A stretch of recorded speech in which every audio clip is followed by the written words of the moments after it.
Killer whales are their biggest attraction, but because the whales are in the park, in a tank, trained to do certain things, are they slaves?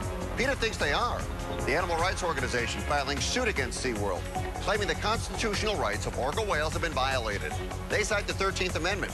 Slavery has been abolished, and PETA considers the whales slaves. It's the first time anybody has tried to apply the amendment to non-human animals. Our contributors, the editor of Turner's Two Cents, Cameron Turner, whose column also appears in the Los Angeles Sentinel, and Doctor of Social Ethics, Charlotte Laws. Our pictures are furnished by Skype. Charlotte, I'll start with you. Does PETA have a point, or this time, have they gone too far? I fully support what PETA's doing. They are enslaved by any definition. They're ripped from their families, they're forced to breed, they're put in very small pools, and they are commodities. They're objects for entertainment and personal gain. And what PETA's doing, it's essentially a publicity stunt, but I don't mean that in a negative way. It's very important to get the publicity by following the lawsuit in order to get the public awareness and to try to change laws in the future. So basically, Charlotte, we should shut down SeaWorld and all zoos. Well, I think so. Personally, yes, I do think that. And because I think that animals should also be included in the Constitution. In fact, many countries are way ahead of the United States on this.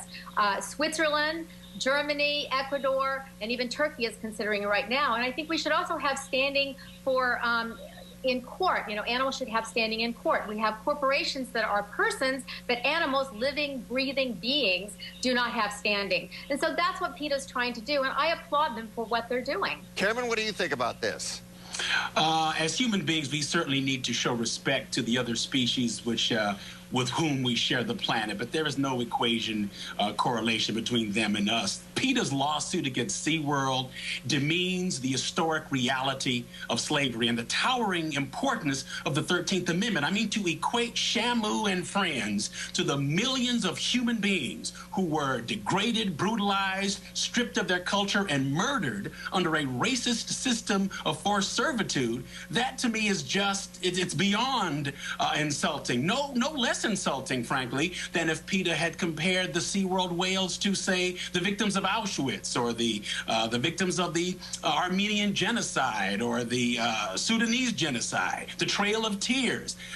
Any of these acts of mass evil which have stained human history, there is no comparison between what is happening with the SeaWorld whales and these atrocities of human history. And by making this correlation, yes, it's a PR stunt, but it makes them look silly and insensitive. But the prejudice against animals is called speciesism, and it's exactly the same thing as racism, sexism, anti-Semitism, any of those other isms. It's really a prejudice where humans are arrogant and think they're superior to other species, and it simply is false. But I get Cameron's point. To compare it to the abolishment of slavery, and to compare what's happening at SeaWorld and the zoo to what was done to our human ancestors in the slave. I mean, that's preposterous. I'm sorry. No, I disagree with you. There's no correlation. Maybe on some lofty ethical plane you can draw some thin parallel, but no, these animals are not being brutalized and murdered and so on as the way our human ancestors were. PETA needs to find another way to make their point, because they're undermining the legitimacy of any legitimacy they may have. They're undermining through their means of expressing themselves. I got to move on. Here we go. Now, very little good news when it comes to the economy. It's bad. People are struggling. People are out of work. People on welfare are trying to survive. They had an idea in Florida. Maybe somebody will suggest it in California. No welfare money if you don't pass a drug test. State of Florida ready to go with it. A federal judge temporarily blocked it. Why? They violate the 4th Amendment. The Constitution's ban on unreasonable searches and seizures. A spokesman for Florida Governor Rick Scott said drug testing welfare recipients, just common sense. It's a way to ensure all welfare dollars are used to help children and get parents back to work. In the perfect world, should you have to pass a drug test to get welfare money, Cameron? Of course not. This is yet another disgraceful example of how a lot of conservatives scapegoat and demonize the poor. Back on May 31st, when Florida Governor Rick Scott signed this horrendous, unconstitutional piece of legislation into law, he declared that it is unfair for Florida taxpayers to subsidize drug addiction, inferring that all low-income people as a group are a bunch of drug addicts who need to be controlled by the state. Ironically, the governor's drug screening program has already proven that the opposite is true. The Florida Department of Children and Families reports that since mid-July, when this program went into effect, 32 welfare applicants have failed the drug test. How many have passed it? 7,000. So clearly there is no pattern of rampant drug abuse among Florida's welfare recipients. In fact, the complete opposite is true. And this thing is unconstitutional, it's unethical, it's gonna get bounced out, just like the Michigan law got thrown out back in 1999. Charlotte, do you agree with Cameron? Well, actually, I do agree with you, Cameron. I think it is a discrimination against poor people. And I think if you were going to impose some sort of drug tests, I think you would also have to impose them on people who use any public facility that is paid for by taxpayer dollars, whether it's libraries or parks or FEMA aid or school loans or public Charlotte, restrooms. wait a minute. Are you suggesting if you walk into the library, you have to take a drug test? Well, you know, I think I don't agree with that. I don't agree with any drug test anywhere, but that would be the only fair way if you're going to institute something for people that get welfare. But what's interesting is actually they have something in Sacramento right now. It's AB 730, which they have actually proposed, and it's in committee now, and it's very similar to this Florida law that they're trying to get passed. And basically what happens is that you have to take periodic drug tests, and if you fail, you have to go into a one-year drug treatment program. And if you don't complete that program, you don't get the welfare money. But I don't really understand why so many states, and there are a bunch of states that are trying to put this law through, because I agree, I do not think it's constitutional, and I don't think it's going to stand up in court. All right, the two of you agree on that. Here's our final one.